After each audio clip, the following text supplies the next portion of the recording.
आप देख रहे हैं जय भारत टीवी।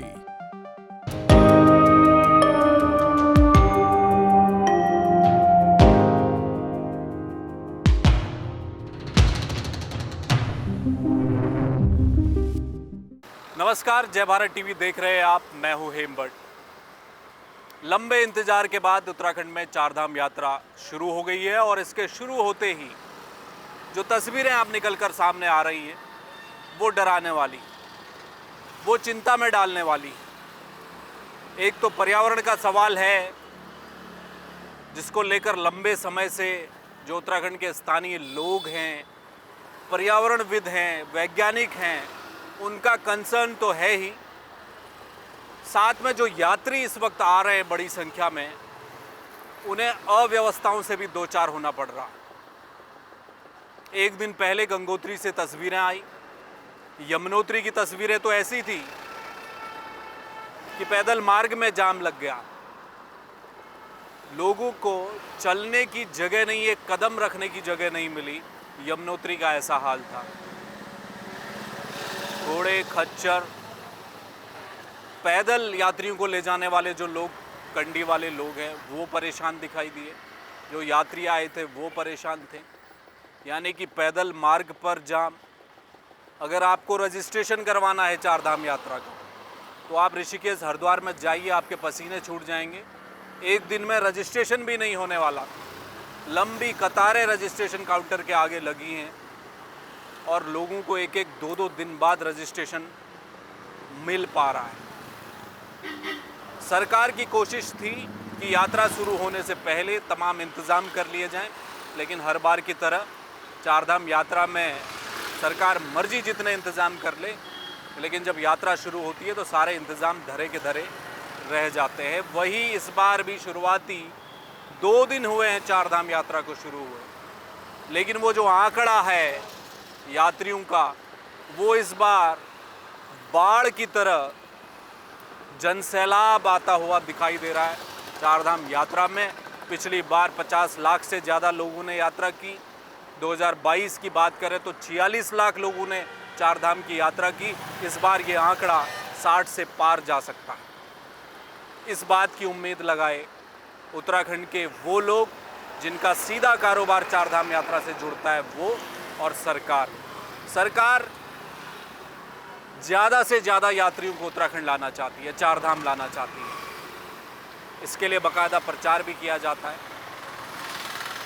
लेकिन क्या चारधाम यात्रा में इतने बड़े पैमाने पर यात्रियों को बुलाना और अव्यवस्थाओं का आलम, इन सब के बीच क्या हम सामंजस्य बिठा पा रहे हैं पर्यावरण के साथ? ये बड़ा सवाल है आज का। यानी कि एक और रास्ता है, दूसरी ओर व्यापार है और सबसे ऊपर है पर्यावरण। और इस हायरार्की को हमने उल्टा कर दिया। पर्यावरण पैरों तले रौंद दिया गया, व्यापार प्रमुख हो गया और उसके बाद आस्था क्यों दूसरे नंबर पर आ गई, इस बात का भी उदाहरण मैं आपको दूंगा। लेकिन ये जो बढ़ती हुई संख्या है लोगों की, ये आने वाले दिनों में और बढ़ेगी। बरसात में थोड़ा कम जरूर होगा, लेकिन तब तक जो अगले 15 से 20 दिन का समय अब बचा है, 15 जून तक कम से कम बड़ी संख्या में यात्री पहुंचने वाले हैं। जाहिर सी बात है, महानगरों में रहने वाले लोग, किसी की आस्था पर सवाल नहीं है, लेकिन पीक गर्मी के मौसम में अगर ठंडे हिमालय की यात्रा मिल जाए तो लोग तो करेंगे ही। बड़ी संख्या में लोग पहुंचते हैं। ये मैं इसलिए कह रहा हूं, किसी की आस्था पर सवाल नहीं है। आप पिछले 20 सालों का चारधाम यात्रा का रिकॉर्ड उठा के देखिए। सबसे ज़्यादा यात्री बद्रीनाथ आते हैं, दूसरे नंबर पर केदारनाथ पहुंचते हैं, तीसरे नंबर पर गंगोत्री आते हैं और यमुनोत्री में सबसे कम आते हैं। ऐसा क्यों?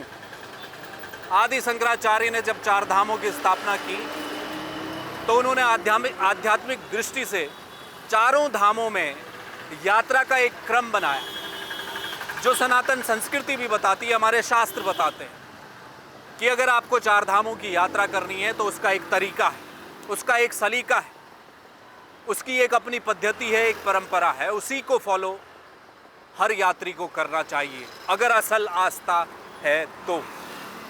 सबसे पहले यमुनोत्री। जिसे ज्ञान का केंद्र माना जाता है, जहाँ से जीवन की शुरुआत होती है। जन्म के बाद अगर मनुष्य के जीवन की जो पहली सीढ़ी है, अगर आप उसको देखेंगे, ये सनातन धर्म भी कहता है, सबसे पहले ज्ञान अर्जित किया जाता है। तो चार धाम यात्रा की शुरुआत ज्ञान के केंद्र यमुनोत्री से की जाती है। दूसरी भक्ति है जो गंगोत्री में शुरू होती है। जीवन को कैसे भक्तिमय बनाते हुए चलना है, ज्ञान आपने ले लिया, अब आप भक्तिमय हो जाइए, ये चार धाम यात्रा कहती है। दूसरे नंबर पर गंगोत्री आती है और उसके बाद केदारनाथ, जो वैराग्य का केंद्र है, जहाँ आकर मनुष्य को लगता है कि ये जीवन व्यर्थ है, इसे ईश्वर की भक्ति में ही लगाना उचित है, वैराग्य मन में छा जाता है। ऐसा हर किसी के साथ होता है। अगर आप केदारनाथ गए होंगे तो आपने भी यही महसूस किया होगा, केदारनाथ धाम में वैराग्य की अनुभूति होती है, क्योंकि वो वैराग्य का केंद्र है। वो तीसरे नंबर पर आता है और वैराग्य के बाद इंसान को अगर कोई एक चीज़ चाहिए तो वो है मोक्ष। इसलिए बद्रीनाथ चौथे नंबर पर आता है, जहाँ आकर यात्रा खत्म हो जाती है, वो बद्रीनाथ की यात्रा है। अगर ऐसा नहीं है, इसलिए मैंने कहा कि अगर वाकई में आस्था है लोगों की, अगर चार धाम की यात्रा में पर्यटन नहीं हो रहा है, टूरिज्म करने लोग नहीं आ रहे हैं, बड़ी तादाद में यूट्यूबर्स पहुंचे हुए हैं केदारनाथ, लोग अपनी फिल्में बना रहे हैं, डॉक्यूमेंट्री बना रहे हैं, सोशल मीडिया पर कंटेंट डाला जा रहा है। एक तरह से पिकनिक स्पॉट चारों धामों को बना दिया गया है। आज की तारीख में अगर आप हेलीकॉप्टर की बुकिंग करना चाहें केदारनाथ के लिए तो आपको नहीं मिलने वाली, आपके लिए हेलीकॉप्टर उपलब्ध नहीं है। अगर आपके घर में आपकी माता, आपके पिता या आपके कोई रिश्ते नातेदार जो कि शारीरिक रूप से अक्षम हैं, वो पैदल नहीं चलते और उनको इस वक्त आप चार धाम यात्रा ले जाना चाहते हैं, हेलीकॉप्टर एकमात्र सुविधा है, लेकिन वो आपको नहीं मिलेगा, वो पहले ही बुकिंग हो चुकी है। आपको रजिस्ट्रेशन करना मुश्किल हो जाएगा, इतनी बड़ी संख्या है। तो ऐसे हालात में अगर आस्था है तो उस आस्था को, जो हायरार्की मैंने बताई चारों धामों की, क्या उस तरह से यात्रा हो रही है? बिल्कुल नहीं हो रही है। यमुनोत्री सबसे कम लोग जा रहे हैं, गंगोत्री दूसरे नंबर पर सबसे कम लोग जा रहे हैं, सबसे ज़्यादा बद्रीनाथ पहुंच रहे हैं, क्योंकि वहाँ तक वाहन जाता है, वहाँ तक लोग अपने 2 व्हीलर 4 व्हीलर में धड़धड़ाते हुए पहुँच जाते हैं।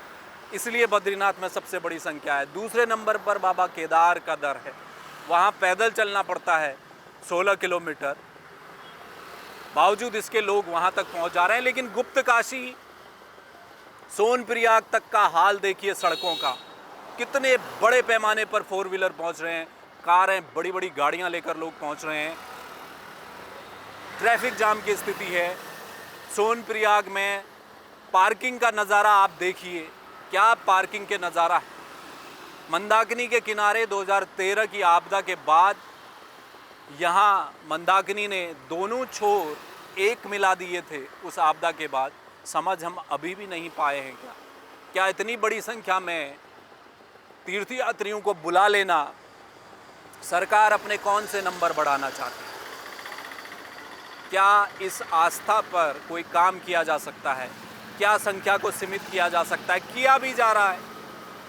10,000 यात्री केदारनाथ जा सकते हैं, 12,000 बद्रीनाथ जा सकते हैं, और भी धामों के लिए तय किया गया है। एक दिन में इतने रजिस्ट्रेशन होंगे, जब आपका नंबर आ रहा है, टोकन आपको मिल रहा है, तभी आप यात्रा पर आइए, ये सब कुछ कहा जा रहा है। लेकिन इसे मान कौन रहा है? रजिस्ट्रेशन हो गया, निकल पड़े लोग, वहाँ रहने की व्यवस्था नहीं है, खाने की व्यवस्था नहीं है। बद्रीनाथ के बाहर आपको 15,000 का कमरा मिल रहा है, 20,000 का कमरा मिल रहा है, और उसके बाद आप इसी उत्तराखंड की छवि को धूमिल कर यहाँ से निकल जाएंगे, कहेंगे कि साहब इतनी बड़ी महंगाई हो गई। ये यात्री कहते हैं, क्योंकि उन्हें परेशानी हो रही है, वो क्या करेंगे? तो फिर सरकार क्या कर रही है? सरकार की अपनी क्या व्यवस्थाएं हैं? कोई व्यवस्था नज़र नहीं आ रही। चारधाम यात्रा पर शुरुआती 2 दिनों में इंतज़ाम बदइंतजामी ही दिखी है। यहाँ से 3 बजे निकलने के बाद में 60 किलोमीटर की दूरी तय करने के बाद में हम लोग 14 घंटे से वहाँ पर खड़े हुए हैं। 13.5 घंटे के आसपास हम लोग खड़े रहे हैं, तो भी हमारे कोई आसपास कोई पानी की व्यवस्था नहीं, दुकान, खाना कुछ नहीं, इवन लेडीज के लिए टॉयलेट्स नहीं। 4 बजे मनेरी से निकले और हम अब पहुँचे हैं यहाँ गंगोत्री में। ना तो टॉयलेट बाथरूम की कहीं सुविधा, हर सिल में हमें जाम में पूरा दिन हो गया, पूरी रात होगी जाम में। कहाँ से आए आप लोग? दिल्ली से आए। और उत्तरकाशी से कल सुबह कितने बजे? 4 बजे। रास्ते में क्या सुविधा? कुछ भी सुविधा नहीं थी, जाम इतना मिला, बहुत जाम मिला, जाम ही जाम। खाने पीने की दिक्कत? बहुत दिक्कत हुई खाने पीने की, पुलिस पर कोऑपरेट नहीं कर रही थी बिल्कुल भी। अच्छा। तो फिर हमने हाई हल्ला मचाया था, थोड़ा सा आगे निकाला हमें, बहुत दिक्कत। पुलिस वाले कह रहे हैं हमारी सरदारी हमारे पास मत आओ।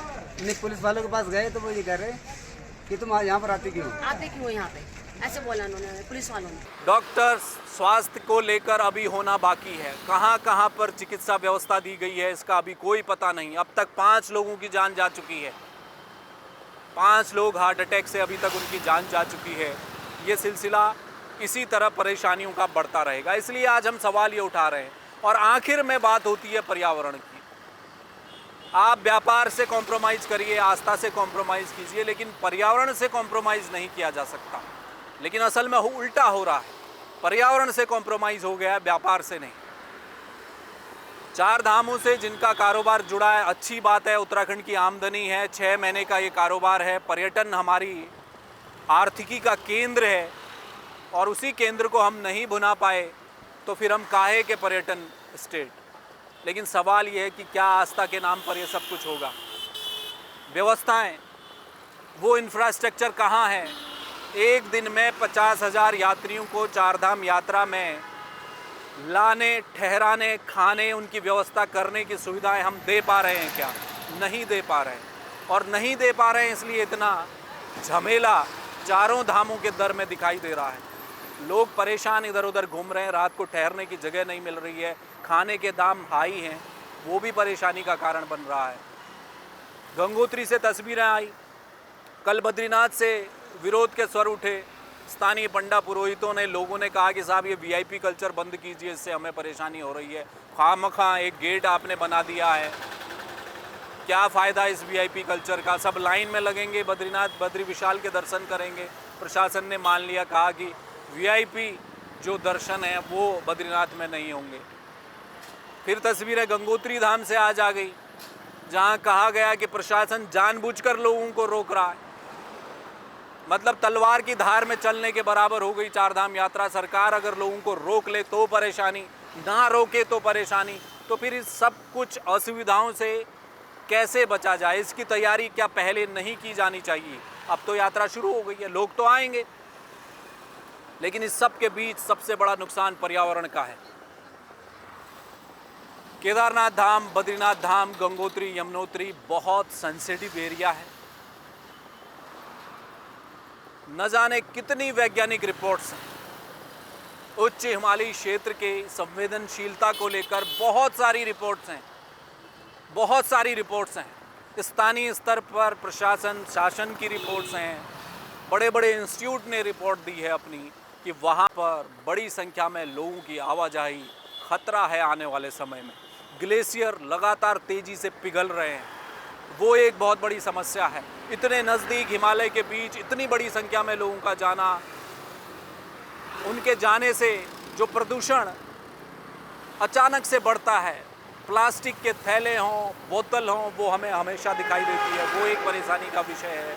इतनी बड़ी संख्या में लोग जा रहे हैं। आप सोचिए कि जिस स्थान पर इक्का दुक्का लोगों के लिए आने की व्यवस्था हो, व्यवस्था यानी कि प्रकृति ने आपको बहुत कम लोगों को आने की व्यवस्था की है प्राकृतिक रूप से, लेकिन हम 100 गुना ज़्यादा वहाँ पर पहुँच रहे हैं, तो क्या हालत होगी।